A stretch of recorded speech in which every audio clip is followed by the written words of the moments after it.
네, 여러분 이제 중에서 우리 통일을 원하지 않는 분, 통일을 기다리지 않는 분 안 계시죠?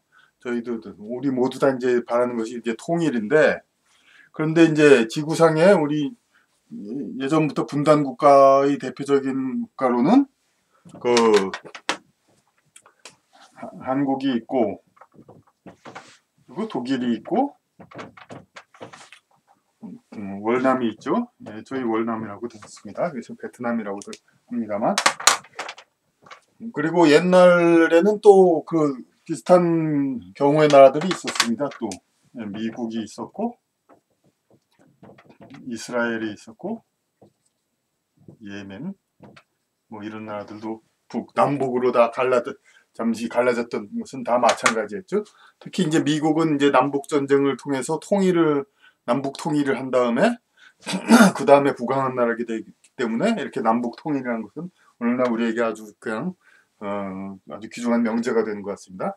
물론 이스라엘은 여러분 이제 기독교인들은 다 아시겠지만, 그러니까 북이스라엘, 남유다 이렇게 나뉘어 가지고 결국은 그렇게 해서 그 패망했죠. 이제 이스라엘은 그렇기 때문에 이제 이렇게 이 남북 분단이란 것이 결국 비극적으로 되었다는 것. 그러니까 이 두 나라의 그 경우에 따라 봐서 이제 통일이 얼마나 귀중한가 이것을 알 수가 있죠. 그리고 뭐 예멘도 남북 이렇게 나뉘었었는데 그건 자세히는 잘 모르죠. 이제 그러면은 이제 한국, 독일, 월남 이게 문제인데 문제는 어떻게 됐습니까? 이제 여기는 아시다시피 1975년도 공산 통일이 됐었죠.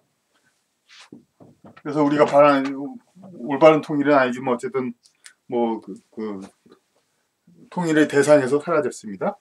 그리고 독일은 1992년인가? 네, 그때쯤인가 통일이 돼가지고 90년대 초에 역시 통일이 됐습니다.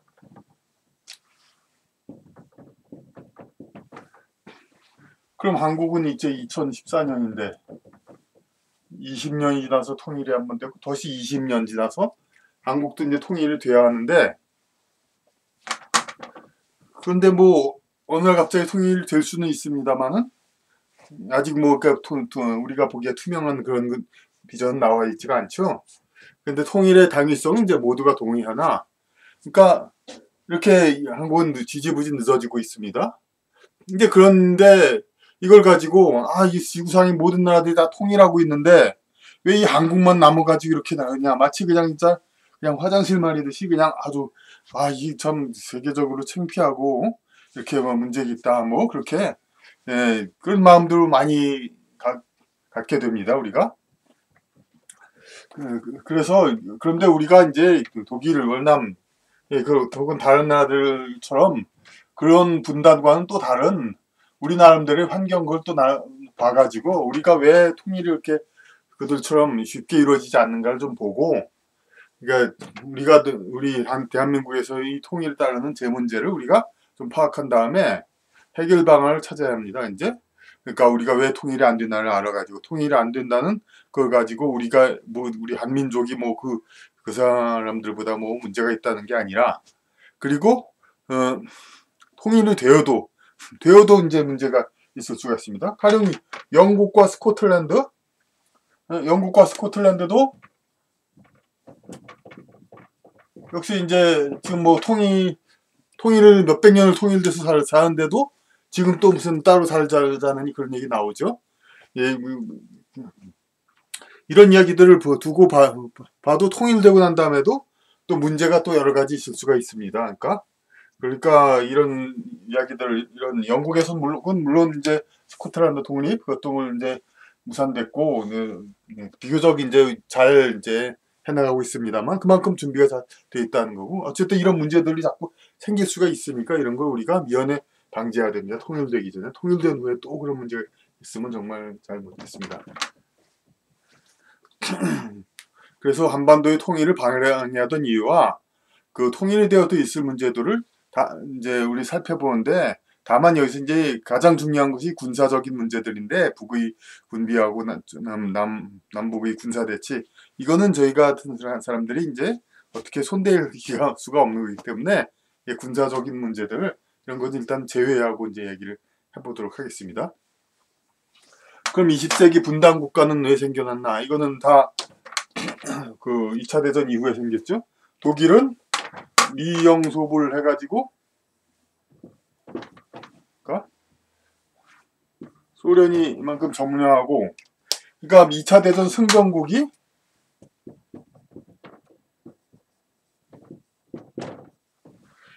2차 대전 독일에 대한 2차 대전 승전국이 네 나라였는데 이 네 나라가 분할 점령한 다음에 이 세 나라는 자유민주 국가입니다만은 여기는 공산주의 국가이기 때문에 자기 나름대로 이렇게 통치를 하게 돼가지고 이렇게 분할이 된 거죠. 이 세 나라는 서로 합의를 해서 이제 자유민주 체제를 하려고 했습니다만, 그리고 이들이 이제 분할한 것이 하도 타산적이고 철저하다 보니까 이 지역 내에 동부 독일 지역 내에 베를린이 있는데 이 베를린마저도 이렇게 분할을 해서 4등분해서 3분의 1은 동베를린하고 서베를린하고 이렇게 나눴습니다. 그러니까 완전히 인위적인 분할입니다. 이제 그냥 독일의 역사와든지 지방적인 차이 그런 거하고는 거의 무관한 채로.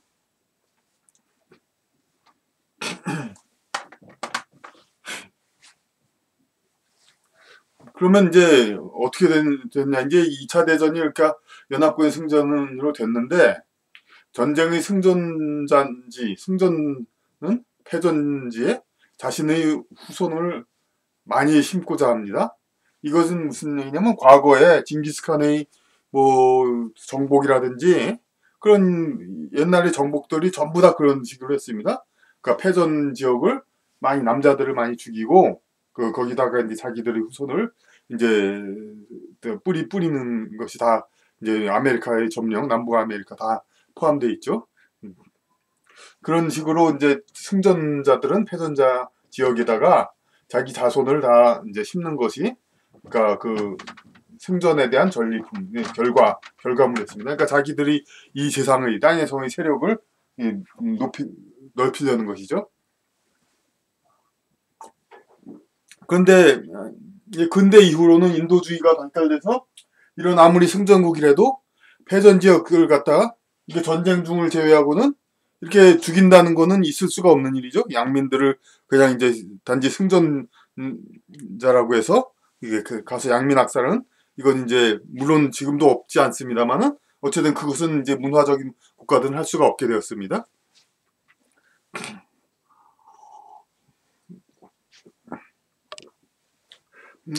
근현대에는 그러니까 근데 이게 어느 날 갑자기 그런 게 아니라 점차적으로 인간의 이제 그 패전 지역 사람들을 막 죽인다고 해서 그 사람들을 완전히 자기 세력이 이제 점령하는 게 아니라 그만큼 원한이 쌓이고 반발이 있고 그러다 보니까 오히려 더 그 도를 돌려받고 이런 일들이 많다 보니까 이제는 이제 패전 지역의 승전지를 점령하고 자기들을 살게 하는 게 아니라 자기들 문화를 주입하는 거죠. 그러니까 그것이 이제 오히려 그런 쪽으로 선배가 어떤 사람들이었냐면은 그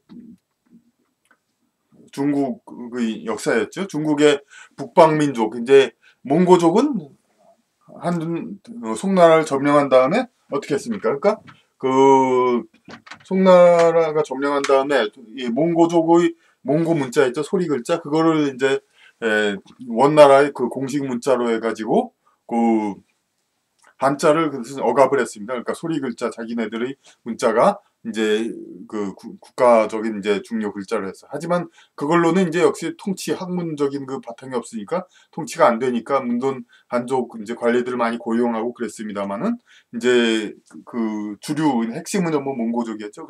그리고 그러니까 변발 몽고식의 이제 머리 깎는 그런 것을 이제 강요를 해서 그렇게 해야 출세를 하도록 했습니다. 그리고 명나라 이후 다시 또 청나라 때는 역시 또 그 만주족이 그 전부를 점령을 하고 문화적으로는 오히려 좀 더 융화를 하고 한족 문화를 더 우대를 했습니다만 이제 그건 완전히 평민들까지도 전부 그냥 만주족의 복장을 하고 변발을 하라고 그렇게 이제 했죠. 그러니까 그렇게 해서 만주족의 정신을 중국 본토 전체에 이제 펼치겠다 이거죠. 이제